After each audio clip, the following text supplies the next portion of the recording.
I call this a monster beast. This is one of my favorites. Because it's breech loading, you can basically push anything down this barrel, and as long as it fits, you can fire it downrange. But the biggest thing I love about this is the modification that can be done to 16 joules. Once that valve block is released and you pull that out of the system, this really comes alive. This is my home defense weapon. And I'm going to explain to you why. People usually say, well, why would you use a paintball marker? Well, if you have the right ammunition, it's never about the size of your gun. This is the shorty, right? But all about your ammunition. Right here, we have DNA Tactical's patented Piranha rounds. These are broadheads on the end, and these are 3D printed backings. They are made to fit exactly here at Shooter's Alley in DNA Tactical Ranch. These are within a tenth of a millimeter to fit that barrel exactly. So there's no air that's coming around the sides of these backings. Whatever air is coming out of here is pushing extremely hard and pushing these down range. We're going to test these today. Then we're moving on to a little less dangerous. These are called the prison brakes. Okay, these are a steel core arrow with a plastic backing. Also, again, these are designed to fit the barrel exactly. Okay, so there's no missing the modification or loss of any air when you're firing these downrange. Then we go with the plastic core. Okay, these are called the Huntsman, and DNA Tactical has these currently, again with the plastic backing, but these are metal tipped. And then we have what we call the Tomahawks. Tomahawks are just like the Piranhas and just like the prison brakes, but they are cored maybe to halfway down the arrow. So that's currently what we're going to be firing today. We're going to come over here to the table. We're going to actually load. So we will be starting with the Tomahawks and working our way up from there. Okay, so as you can see on this marker, it's not yet engaged. Okay, the pin is not up, so it's not yet engaged. So this is really stupid of me. What I should have done was charge the marker before having that, but my breech is open, so I'm going to charge the marker safely. Then I'm going to close it, close the breech, and we will be firing, so we get the maximum power. We will be firing with the selector switch, selecting each barrel as we're going, not two at a time, okay? So this way we get the maximum amount of air from the CO2 cartridge. We are going to be within that 12-foot radius. Because this is a short barrel shotgun, you're not going to get long range anyway. So what you really want to do is you really want to be within that 10 to 12 foot mark. Okay, that's your point of engagement with this marker. Anything more than that, the rounds could kind of shift, they could vary, they could fly. So you really want to be on target. And on target with this marker and these types of rounds, these arrow rounds, would be 10 to 12 feet. So we're going to step up. We will be firing from the left side barrel first. Hope I'm a better shot than I was in the last video. Okay, that's one. We will now turn to the right side of the barrel.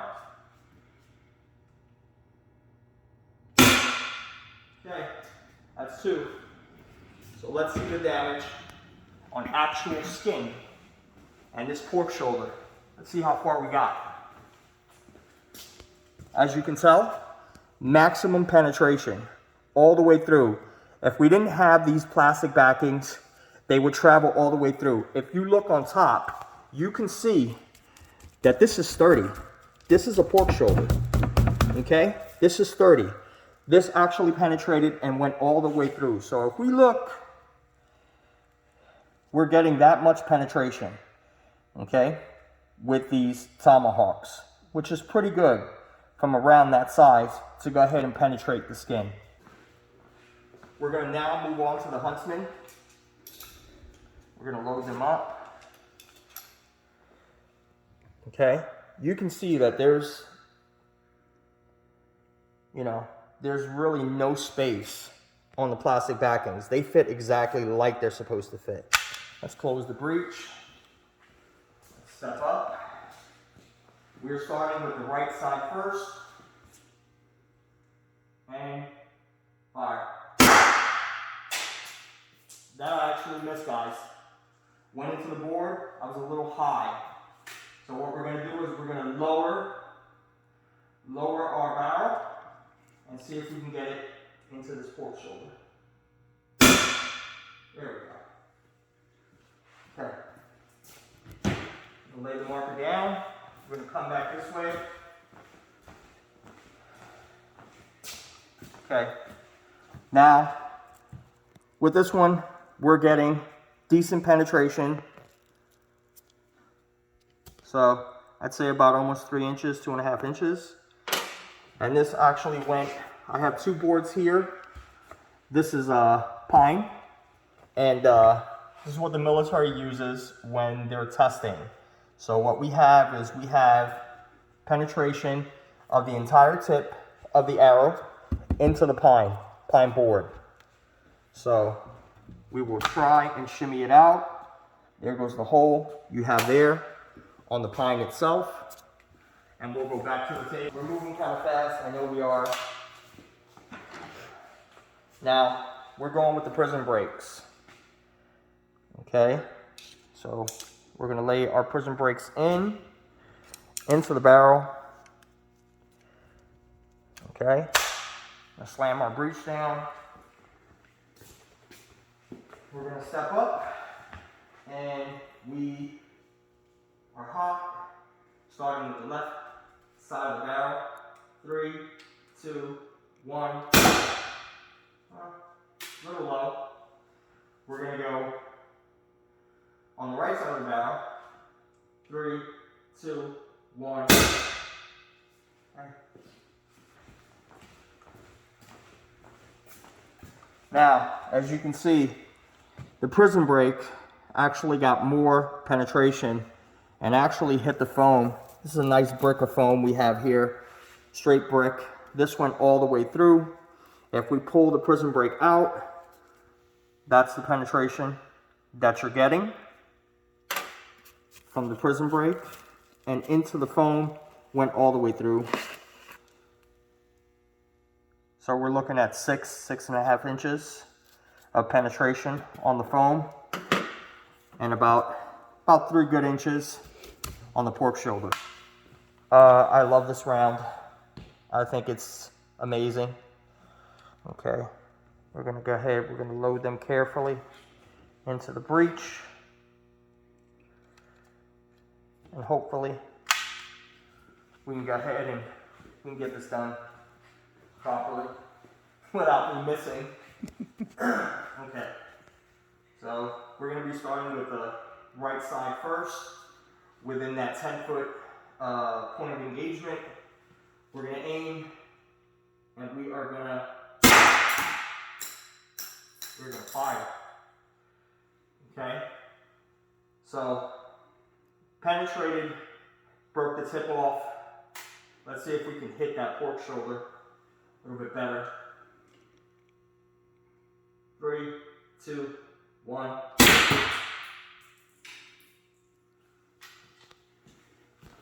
So, I missed them completely. But, as you can see, we have the broadhead going directly into the pine board. I imagine if we would have got a good shot on here in a later video, we'll be able to do that for you guys and make sure you guys get that. The good thing about this is if you wanted to, you could actually unscrew this broadhead and you can pull them out with pliers. That's the great thing about this round. But this is pine board and they're penetrating. If you hit flesh, you know, you should have a massive wound entry and as well as exit. What we have here is we have the slugs engaged, okay? We have the slugs engaged and we're now gonna fire downrange.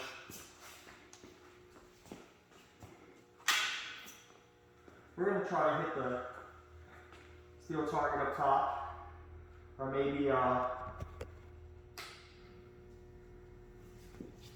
targets directly above that metal aluminum target up top.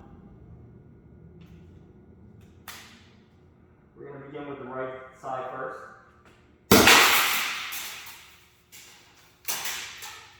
Nice. And then we'll begin with the left side. And with the left side. Beautiful. Okay, let's go down range. See what type of hit we have.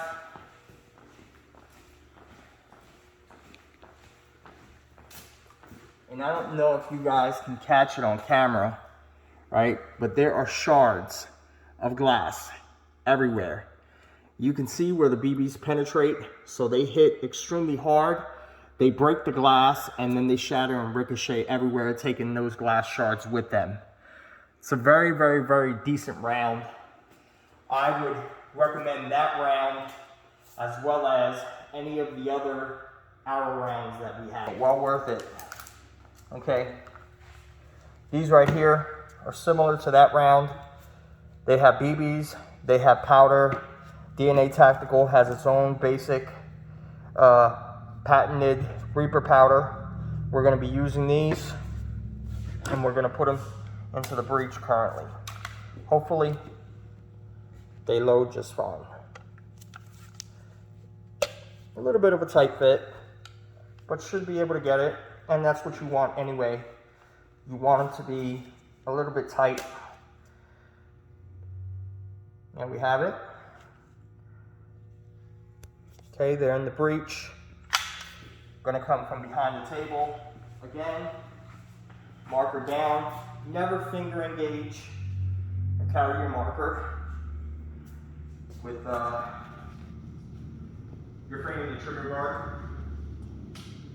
Okay, goggles down.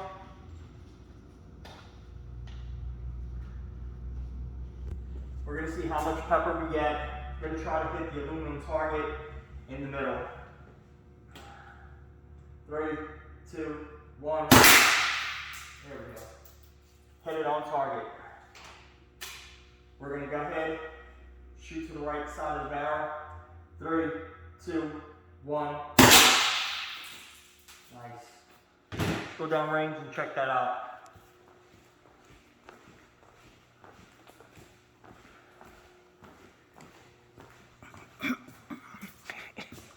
So, as you can see, okay guys, give me 1 second. Okay, it is approximately 15 minutes later. My camera person and myself had to vacate this airplane hangar because the pepper was engulfed downrange. It doesn't look like it's an extreme amount of pepper, but that powder mixed, it's okay, my camera person's coughing. That powder, when mixed with the BBs, can take that powder into the air and fluctuate throughout the general area. And since this is an enclosed area, when we walked downrange, we had to stop it. We were coughing immensely. I had to remove my goggles, go outside for a little bit. and that's walking downrange after we've engaged the powder. Let's see if it's dissipated a little bit and we can make it down to see some of the carnage and some of the damage on this aluminum target. Now, you can't really tell, but there's pepper everywhere and glass shards everywhere from the last couple of rounds. And you can tell we've seasoned the ham. So there's pepper on the ham itself. I don't want to get too close. And on the bag. Okay, pepper gets everywhere. So even on some of the broadhead, there's pepper. It's engulfed. So we truly do recommend that round, that pepper round. You only get 4 slugs, but the 4 slugs are extremely powerful. The pepper along with the BBs and the broken glass make it a triple threat round, and you're capable of, and you can see, this is aluminum. So this is from the HDR 50 that was yesterday, and these, you can see the BBs are embedded. So when they hit, they actually embed into any hard surface and then ricochet the pepper backwards from the point of impact, which is really decent. If you're looking for a round that can kind of take that pepper everywhere, a pepper ball is great, but when you hit that person, that pepper is just generated in that one area. It doesn't take the pepper outward. This round actually, this slug actually takes the pepper outward into the air. The BBs as well as the glass, you know, they shatter and ricochet in all directions. You really want to be at least 20 feet when firing that type of slug. Hey guys, this is the warning portion of the video. As you've seen, any of these rounds from DNA Tactical that you've seen on this video are extremely dangerous. We give fair warning to all of our customers. DNA Tactical is not held responsible after you purchase the round and what you do with it. That being said, be responsible, be mindful. These rounds are extremely dangerous. They could hurt, injure, maim, or even kill. So stay safe and keep shooting.